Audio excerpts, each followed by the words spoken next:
Hello, everyone. Welcome to the Legacy Premier League. I'm Rudy Brixa here with Brian Cook. Brian, we both wore purple today. This is blue, but all right. Oh, is it? Well, it looks a little purple to me. New York I guess it's Mets. Oh, yeah, that sounds like it sounds like a terrible team. Ouch. Daggers already. That's okay. The team that I'm wearing did not win the event that they were in either, so we can be sad together. Already drunk? No, I don't think so. But that was a really absurd match. I'm glad it was. I have some rum right here if you want some more. Oh yeah, I would love some. That'd be fantastic. I'm totally sold. But we had a pretty good, pretty back and forth match between Michael Bonde and Jarvis Yu. Jarvis Yu did end up winning in a best of 5, but it took every deck in both of their arsenals. I thought that was an amazing match. Yeah, it was great. Were you surprised at anything? I have to say, I think Jarvis showed quite a bit of range with his deck selection. I would not have played Goblins if you had offered me money to play that as my third deck. And he made it seem phenomenal. So props to Jarvis. Yeah, Jarvis is great. I know last season he did not have a good start, and then he ended up coming back and winning the entire Legacy Premier League Season 2. Jarvis might be on his way to possibly be doing that a second time in 2 seasons. That'd be pretty impressive. It would, but he has to get through the winner of this match and the loser of ours. So it's going to be a tough road for him. Yeah, playing the winner of this match and then playing against you is going to be really tough, I think, for Jarvis. Okay, Randolph. All right, thank you, Brian. I appreciate your support. But let's take a look at our bracket and see where we're at so we can kind of talk about, see some of the things we're going through. We're still setting up just a little bit. But I know we've had some pretty insane back and forth matches, and there's been a lot of surprises in this league, Brian, especially, I think with me, especially. When you look at me, I didn't think anyone thought I was going to go anywhere. I mean, look at this league. You need a haircut. You haven't shaved in weeks. Yeah, I mean, what? I shaved recently. This is nice. This is tame. What do you mean? You have like 4 chest hairs popping out of the top of your shirt. You're a mess, Rudy. Are you jealous, Brian, that you don't have any chest hair? I plucked both of my chest hairs, Rudy. All 2 of them. No, but I'm actually kind of need a haircut, but I'm thinking about dyeing my hair. So I don't know. I think I might wait a little bit before I decide to cut it. Fair enough. So why don't we talk about the first 2 decks that we'll be seeing tonight? Let's start with BBD's deck, and then we'll move on to Jody's deck. Okay. So, starting with BBD's Braun-Duin's deck, he's bringing a pretty stock blue-black shadow list. Not really anything too out of the ordinary, nothing too exciting. Everything looks very standard here. Is there anything? Are you surprised at this choice from Brian? No, it seems a pretty safe choice. So, knowing BBD for years, not that we're like super good friends or anything, but he likes to play decks that are very good and decks that are difficult to play that reward you for being good. So if I had to pick 3 decks for him, this would have been one of the 3.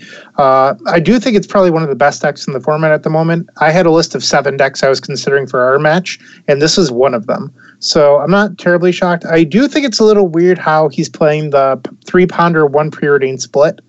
I do like the 1 Snuff Out, 1 Dismember, though. Is there anything that you find interesting in the main deck? No, this looks just very tame. It doesn't look like anything crazy. If we take a look at Brian's choice of deck lists, especially, over his career the last couple of years, he's played a lot of very safe, very clean decks. You're not going to see anything super exciting, but you're never going to see anything wild a lot of times. And Brian playing this isn't really super surprising to me. And I think this is a deck right in his wheelhouse. The whole Ponder Brainstorm. I'm really interested to see how he plays with Delver. I haven't really seen Brian play with a lot of Delver, but I think overall this is going to be pretty exciting to lead into, and pretty exciting for Brian to play against anything. He's going to be really solid against everyone. I think it's worth noting that you look at Brian's deck list, and he has 7 different fetch lands in there. Rudy, why is this? Sorry, I accidentally muted myself. But Pithy Needle, Sorcerer Spyglass, these are cards that kind of sometimes get played a little often. Having a bunch of fetch lands in your deck really exemplify. You really want a bunch of fetch lands for Gurmag Angler, for Death Shadow. You want to make sure that you're always able to hit something like Watery Grave, make sure that your Death Shadow life total is always going to be fairly low, and that you always have a lot in your graveyard for Gurmag Angler. Because you're playing Watery Grave and Underground Sea, you can pretty much play any black or blue fetch. So this is a nice little way to hedge and maybe not give away a lot of information. One of the things from a long time ago, I don't know if you remember this, Bryant, but during the Temur Delver days, one of the things that a lot of players would do is they would play cards like Wooded Foothills and Polluted Delta, because during that time period, when you saw those cards, a player's mind didn't immediately jump to Stifle. And so you got the average player maybe. Right. But that's why sometimes that happens. And I think, it's kind of a similar idea here for Brian, is that he's not really going to, he's not really going to give away a lot of information if he goes Frozen Catacombs go.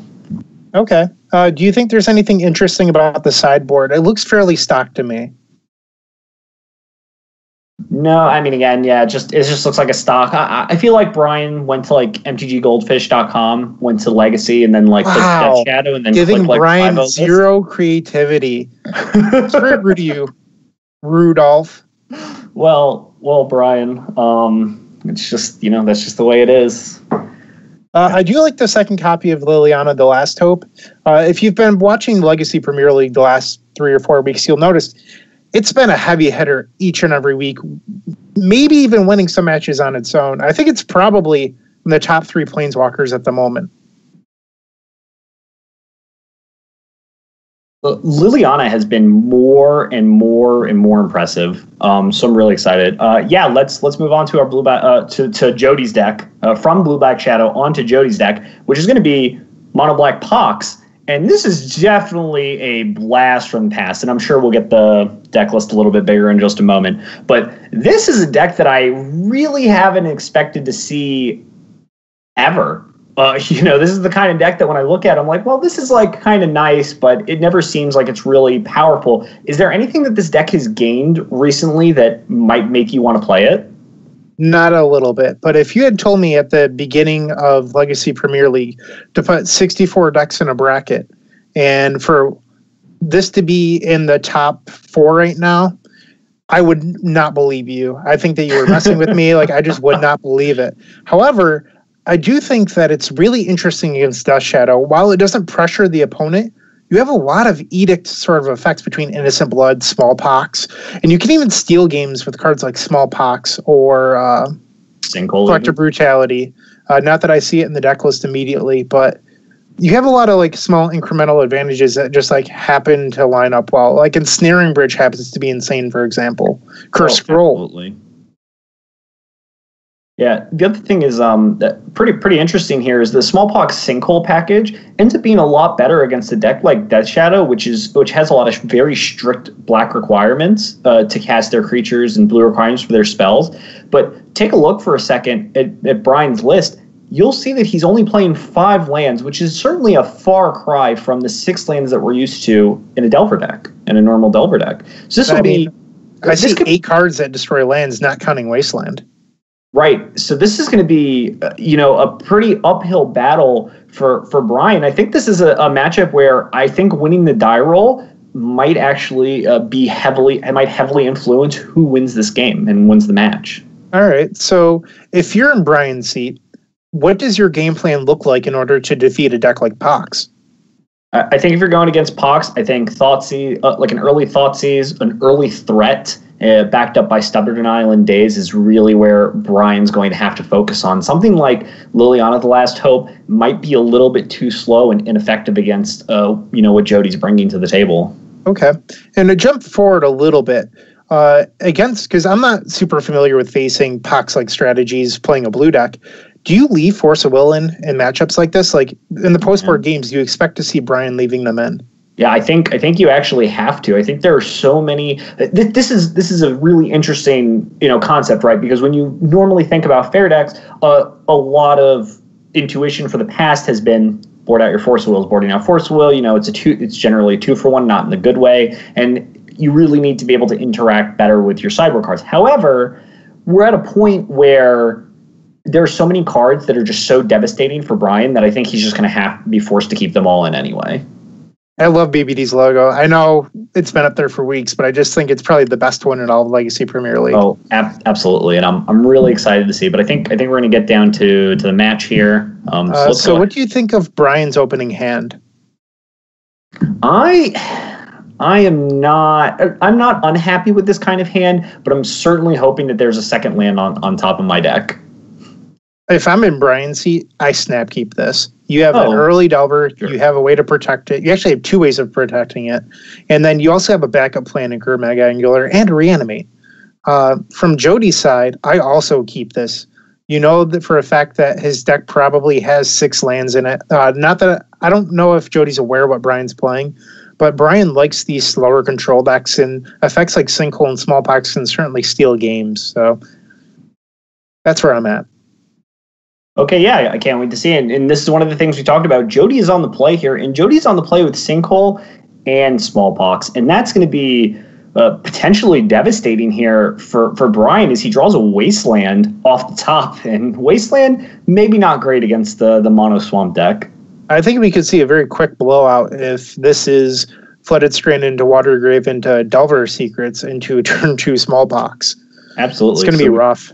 So we're going to see Brian. He's going to go ahead and lead off with this Flooded Strand, fetch himself down to 17. He's going to actually lead off with a Thoughtseize here, and I don't think he's going to be very happy with what he has to see. Jody's going to lay out his hand of Smallpox, Double Sinkhole, Curse Scroll, and Urborg, Tomb of Yawgmoth. What are you going to take here, Brian? If I'm in Brian's seat, I 100% take the Smallpox. I'm a big fan of taking unique effects when playing discard spells. We know that Brian already has 2 copies of Sinkhole, 2 copies of Curse Scroll, and they all do a similar thing. So I would take the card that, 1, is better against you than the other 2, and 2, doesn't do something that the other few already do. But I'm wrong, so Brian takes the Sinkhole. Let's see how it plays out. Yeah, I think it's mostly kind of the same deal. Perhaps Brian looks at this hand and goes, well, if I get Smallpoxed here, that's a little bit better for me because Jody only has 1 other land in hand, so that's going to slow him down and give Brian time to draw out of it. All right, so the draw last turn from BBD is actually very good right here with the Wasteland because it will destroy Urborg, Tomb of Yawgmoth, leaving Brian on 1 land with a handful of 2 casting cost cards. What's even more interesting is with the Urborg, Tomb of Yawgmoth in play, this Wasteland could actually cast Gurmag Angler or Reanimate here. So I'm really interested to see what Jody will take here with this Thoughtseize. And it looks like it is going to be Stubborn Denial, and a second Curse Scroll is going to come down. Jody's going to go ahead and pass it back to Brian. Let's see what Brian draws. It's another Angler. Not really ideal here. So I think what's interesting about this game so far is that both players are really constrained on mana. Right. So we are going to see a preordained lead off. Hopefully we'll get the capture in just a moment and be able to see what Brian's choices are here. But if you're Brian, I think you're really looking for, what would you look for, Days? It looks like a Misty Rainforest and a Ponder are the 2 cards off the top for Brian here. Do you like either of these? I would put Ponder on top and then Misty Rainforest on top of that. Let's see what Brian does. Great. So other order, but similar enough. I like drawing the fetch land a little bit more there, just so that way you can keep a protected card in your hand. Well, it looks like Brian is valuing his fetch land a little more highly than the Ponder. If he gets Thoughtseize here, he probably won't mind very much.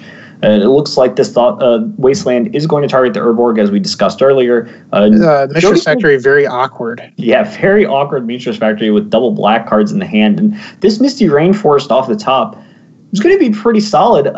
I think we have enough cards in the graveyard that we can cast one of these Gurmag Anglers pretty easily. And I wouldn't be surprised to see... do you think he plays double creature? Do you think he plays Delver and then Gurmag? I think I would, because you know that there's a Smallpox in Jody's hand, and knowing there's a Smallpox in Jody's hands means that it's it's pretty safe to play 2 creatures, so you can kind of protect this Gurmag Angler. Gurmag Angler is going to end the game in a pretty short order, so being able to maximize his plays is going to be the safest thing. And I think that is what we are going to see. Delver, Gurmag Angler, Brian's at 14, and pass it back to Jody. And Jody's going to draw Thoughtseize here. Probably not really what he's looking for. Not at all. So while we see the Gurmag Anglers on the board, do you see the playability of Gurmag Angler going down with the printing of Assassin's Trophy?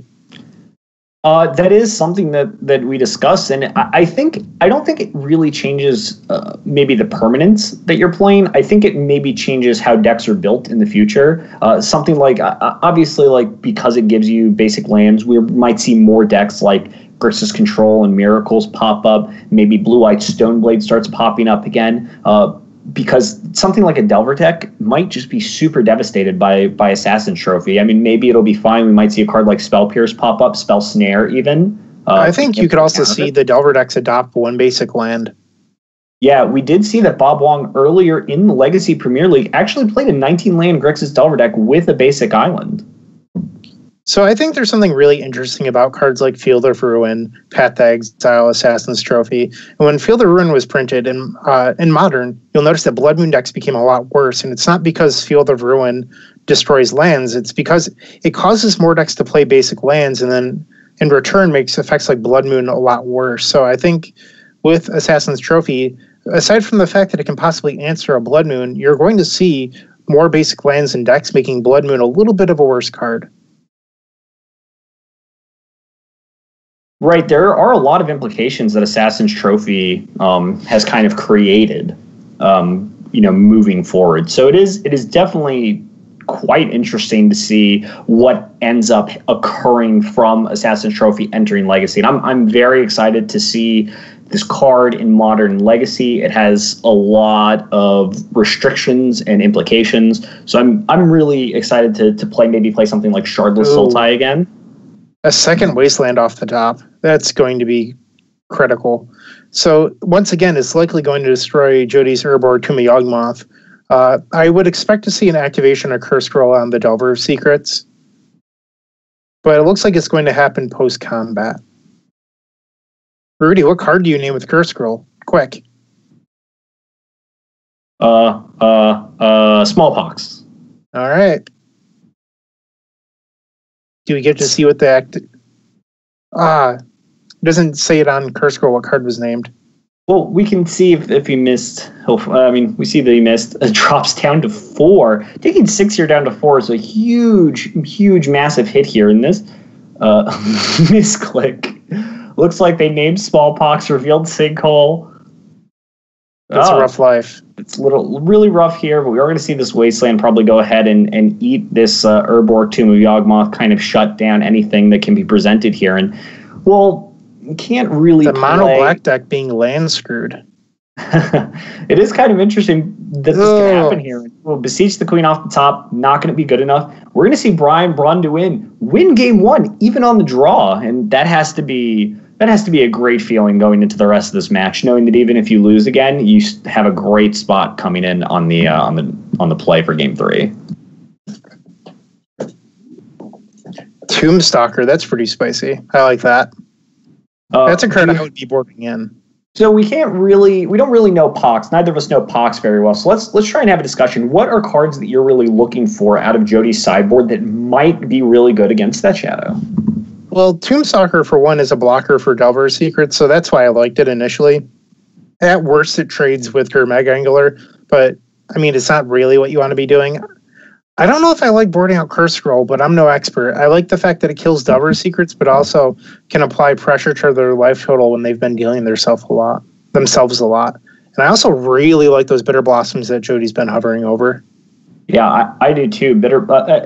One of the key differences between something like the Blue-Black Death Shadow deck in Legacy and the Shadow decks in Modern is the absence of Temur Battle Rage. So you really have a lot more time to kind of sit around and block and hopefully set up. And I do think that is what Jody's looking for. It looks like the 5 cards he wants to board in is Bitter Blossoms, Ensnaring Bridge, Ratchet Bomb, and Tombstalker. And I'm a big fan of all of those cards.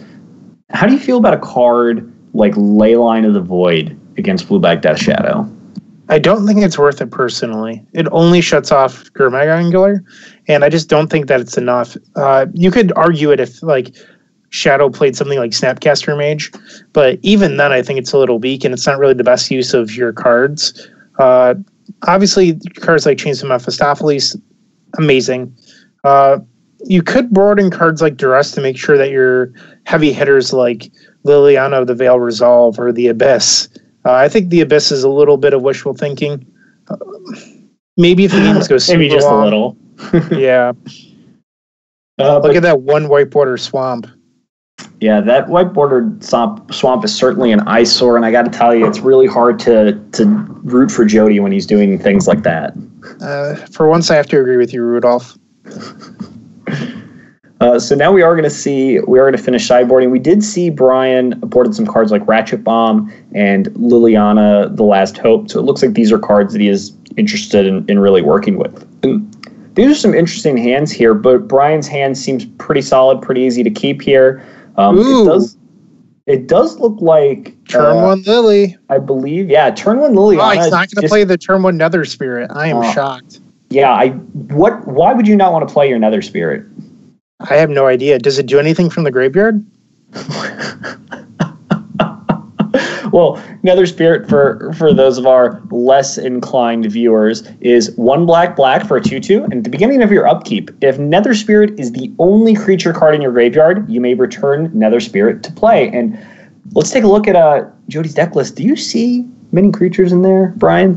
I think Nether Spirit might be the only one, other than the Cyborg Tombstalker. I think it might be the only one. So I got to say, if you're discarding this, probably coming into play at some point in time. And but for now, this Liliana the Veil ticking up to 4 is going to be a really big game. It's going to be pretty tough for Brian to work his way out of this one. So I'm really interested to see what he does. We are going to see. He does have a Ratchet Bomb and a second land. I don't know if that actually races the ultimate, though. I haven't done the math. No, I don't think it does either, but we are going to see a Ponder here. It looks like, I believe it was shuffled, and yes, it was. Marsh Flats is going to be the draw here, and Brian's just going to have to pass it back here. Nether Spirit's going to come into play, and what's great here for Jody is he has Tabernacle, and he has Mishra's Factory and Urborg, so he has access to pretty much all of his mana, and no real worries. Pretty easy for him to be able to manage any creature on the field. So we're going to see this is a really tough spot. Yeah, absolutely. We are going to see this Liliana tick up, though, discarding an Innocent Blood. Brian is going to discard Gurmag Angler, and he's going to draw Scalding Tarn, and Scalding Tarn's probably not what you want to draw here. Not the best draw. So I was actually referring to Jody's side because, like, I understand you need to pick up Liliana in order to win, but it's a very tough decision, at least for me, to discard a second Innocent Blood. Like, those are all cards that you are high impact. And I don't know how far Mishra's Factory goes. Like, I probably would have tanked a little bit longer thinking about if I actually wanted to play the Factory or not. Yeah, but we are going to see here that is what is going to happen. Marsh Flats is going to come down. Brian is going to use Urborg, so this Marsh Flats can tap for black, and he's going to play a Ratchet Bomb, and he's got to start ticking it up. With a lot of lands in his hand, it is possible that you can come back pretty easily from a Liliana the Veil. What land do you play here? I think you play Tabernacle and discard the Swamp, but I'm not really sold on that. That's what I would be doing. I think that you can afford to pay the 1 mana per turn for another Spirit. Ooh, it looks like he's going to discard Innocent Blood. Bold strategy. Yeah, this is really interesting because if Brian untaps and plays a Gurmag Angler here, that's going to be not like that play. It's going to be a pretty tough position. This Nether Spirit, don't really care if it dies or not. Can die over and over again. But we are going to see a Swamp get played here. Mishra's Factory is going to go ahead and get fired up, and Mono Black aggro. Yeah, Jody's going to become the aggro deck here and go ahead and swing for 4. He's going to drop Brian down to 15. And I can't imagine that we won't see anything but this Ratchet Bomb start ticking up and ticking away. So I didn't get a good chance to look, but does BBD have anything like Liliana's Defeat in his deck? I do not believe so. I do know that Brian played 2 in his Grixis control deck, and he actually convinced me to play Liliana's Defeat in my Grixis control deck as well. And it was pretty solid here, but it looks like this Blueback Death Shadow deck, he wasn't really as worried about playing something like Liliana's Defeat here. He probably looked at, some of the decks that Jody plays a lot and decided that there's really not a lot of room for Liliana's Defeat, in any of the matchups that he might play against. So using Cardboard.live, I just looked it up. Cardboard.live you can use using the extension on Twitch to look at both players' deck list in match. It's a great extension. Wilson Hunter is the owner of it. You should try it on your streams. It's fantastic. Yeah, Cardboard.live, pretty great. You can actually move around little boxes. I was really unable to see something earlier, so I had to move around the boxes, but it's nice that option is available. But now this is kind of awkward, right, for Brian, because he can play the Scalding Tarn, use it to cast, this Gurmag Angler. He could also reanimate a Gurmag Angler. And with Stubborn Denial in hand, it's going to protect him from something like, another Innocent Blood or a Smallpox. But this Liliana in play, plus with the Tabernacle, is really, really interesting here. So if Brian played Reanimate on the other Gurmag Angler, you could have split him in a position where you make him choose between lands and then the Gurmags, and then play Tabernacle and just have it be a tremendous blowout. Wow. And this is a great draw here. This is going to allow Jody a lot of different lines of play here. What are some lines that you're seeing here, Brian, that you might be interested in doing for if you're on Jody's side? So I do think one thing you could do is, I don't know if Jody's playing around it or not, but I have to imagine that he's aware of Stubborn Denial in Death Shadow. So you could Edict here, but that doesn't make a whole lot of sense. So I think what you would actually do is you would minus and make him choose between your Gurmag Angler and Ratchet Bomb and then his lands. And depending on the choice, you then, I imagine Jody would float mana, and then you would move to post-combat and play your second Liliana of the Veil.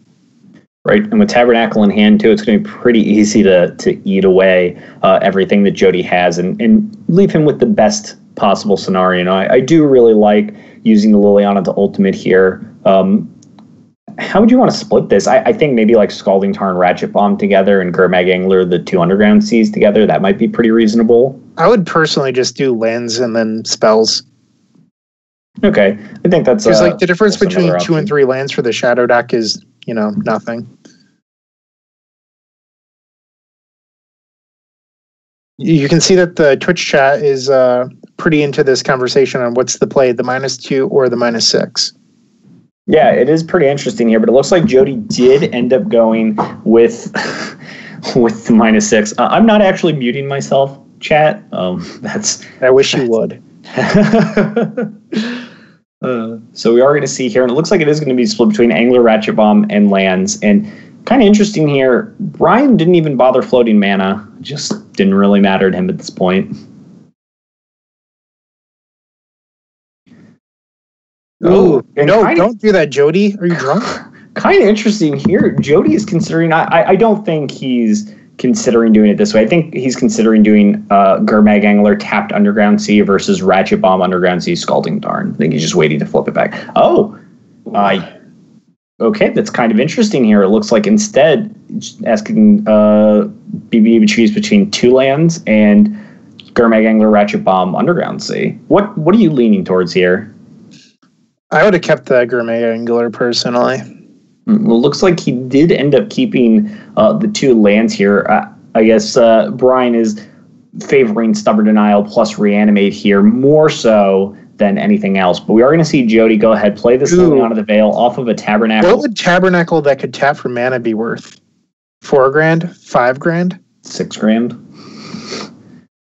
And if we are going to see plus here, I assume Brian's going to go ahead and discard the Stubborn Denial. It does look like that's his choice. And with another Spirit in play, Liliana on 4, Tabernacle Mishra's Factory, things are looking pretty bad for Brian here. I think we're going to be seeing a Game 3 very shortly. Yeah, and a Watery Grave off the top for Brian, probably not what he's looking for here. And I think we're just going to have to go ahead and start off with this Reanimate here. I do actually really like this. Brian is targeting Street Wraith, and the reason for that is Street Wraith has Swamp Walk. And I don't know if you know this, but Jody only has swamps. I've seen Magic before. Wow. Ooh, Better Blossom. The heavy hitters keep on coming. Yeah, and this has to be great for Jody. And it looks like Jody's not even going to bother with the Bitter Blossom because Brian is at 5. This attack is going to send Brian down to 1 here, and Flooded Strand off the top for Brian. Not really going to do it. So we are going to be seeing a game 3 here between Blue Black Shadow and I like Black not Hawks. playing the Bitter Blossom there. It's information that Brian wouldn't have otherwise, so he doesn't know to prepare his Ratchet Bombs for Bitter Blossom. You saw that as a possible out to your tokens and the Bitter Blossom itself. So even Liliana of the Liliana of the Last Hope is good against Bitter Blossom. So these are all effects that Brian could have. Marsh Casualties that are currently sitting in his sideboard. Yeah, Marsh Casualties probably just going to remain there forever. It looks like Brian has made a couple of changes post-board. These Liliana of the Last Hopes are going out here, and this is one of the other benefits to not playing Bitter Blossom from Jody's side is now Brian maybe isn't thinking about Bitter Blossom and is just getting rid of these Lilianas.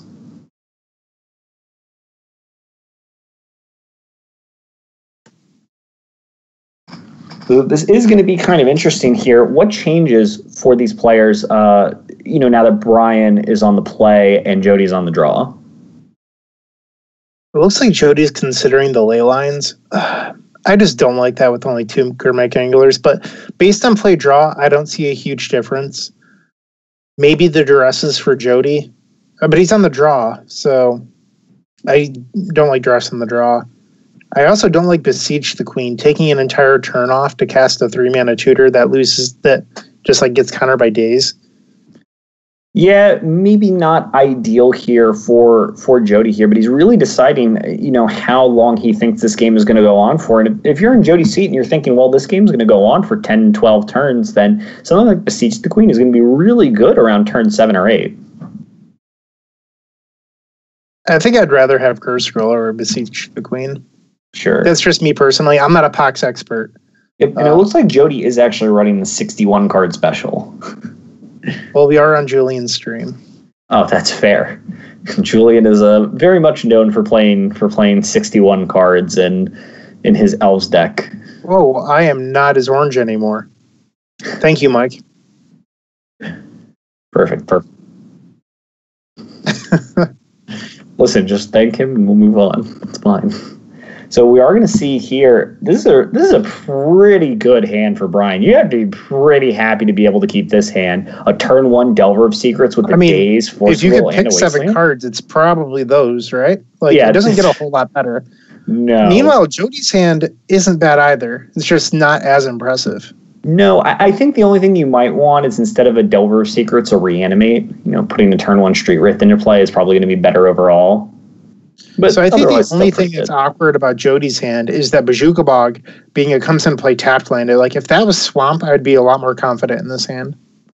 Certainly. Urborg Tomb of Yawgmoth going to be pretty solid for, potentially fixing mana, Sansa Wasteland. But as Jody doesn't know and we know, there are quite a few in Brian's hand.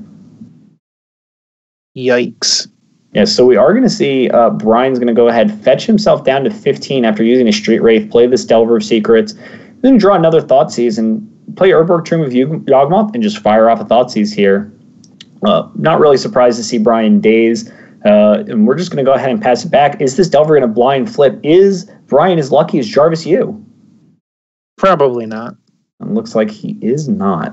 And he's going to draw Verdant Catacombs here. I'm not really surprised to see this Wasteland go ahead and tab Urborg. We're going to go ahead, Delver attack for 1. Drop Jody down to 19 here, and we are going to see what Jody draws in a Swamp off the top. Pretty solid. Pretty good. Yeah. So being on the defense against the Delver of Secrets, I don't super love playing the Thoughtseize, but I think if you're going to win this game, you need to clear out possible answers to the cards that actually matter in your hand, like Tombstalker or Liliana. You need those to resolve. So, if you can, get those cards to resolve, I think you're better off. I just, if that Delver flips and you do yourself 2 points of damage, that's 1 turn off your clock. I'm a bit of a worrier, though, so I could just be completely wrong here. Yeah, we are going to see Bog go ahead, clear out Brian's graveyard, and a Brainstorm off the top is going to be a great card for Brian. Not only is he going to flip this Delver and let him attack Jody down to 16, it's going to give him a fodder to be able to cast Force Wheel freely and be able to hold a draw spell in his hand afterwards. Jody's draw of Ensnaring Bridge isn't bad, but the problem is you need to get those cards to resolve. Right. And can he get below 3 cards before he's dead? And with only 2 lands in hand, that might be a tall order here. Thoughtseize is going to resolve. It's going to go ahead, rip Thoughtseize, or going to rip Force Wheel out of Brian's hand, but it's going to come at a big cost. He is going to drop down to 14 here. This Insectile Aberration is starting to get pretty spooky. And it's almost Halloween. So we are going to see here, are we going to see Brian make any moves? And we are going to see a Verdant Catacombs. It's going to fetch here, probably going to get a Watery Grave, drop Brian down to 12, and might see a Death Shadow cast here. And it looks like we are. Yikes. I would love to draw a Dark Ritual right now. There's 3 of them in Jody's deck. Smallpox is not Dark Ritual. Nope, Nature's Factory in play. Also not good enough just yet here, because we do see that Brian does have a Watery Grave in hand. We know that this Watery Grave was in hand previously from a Daze on turn 1. So, well, Mishra's Factory might have been okay if it was played a turn previous. Being Summoning Sick means that it can't pump itself up to 3. So it is not going to be able to effectively block this Death Shadow. So something that I'm interested in now is... we know that Jody played a little bit on the late side of colored mana sources in his land still list. So 2 of these games so far, we've seen Jody a little constrained on black mana. So I'm just wondering what his mana base looks like, if it's just rough luck or deck construction. I mean, Pox doesn't really have any form of consistency. We do see that there are a reasonable amount of swamps in the deck. You know, there are 10 plus 4 Urborgs, but in a Bojuka Bog, but there are some colorless lands and a lot of strict black requirements. So we've seen this kind of happen twice to Jody, I believe. Yeah, and it looks like the mana base is fine. So it looks like it's just rough luck. And there's the 3rd mana source. The problem is Ensnaring Bridge can't save you at this point. All of his creatures are 3s. Maybe Brian will not pay attention and him you. And that looks like a concession. So BBD wins the first match. Yeah, we are going to see BBD win the first match. If you're just tuning in to us now, we are playing a best of 5 with 3 separate decks. And this is Brian's first deck. And what happens is a sort of King of the Hill style game where if you win with the deck, you're going to have to reset and play with that deck again. And Jody lost. That deck is out. He can no longer play it. He has to pick one of his other 2 decks that are on back.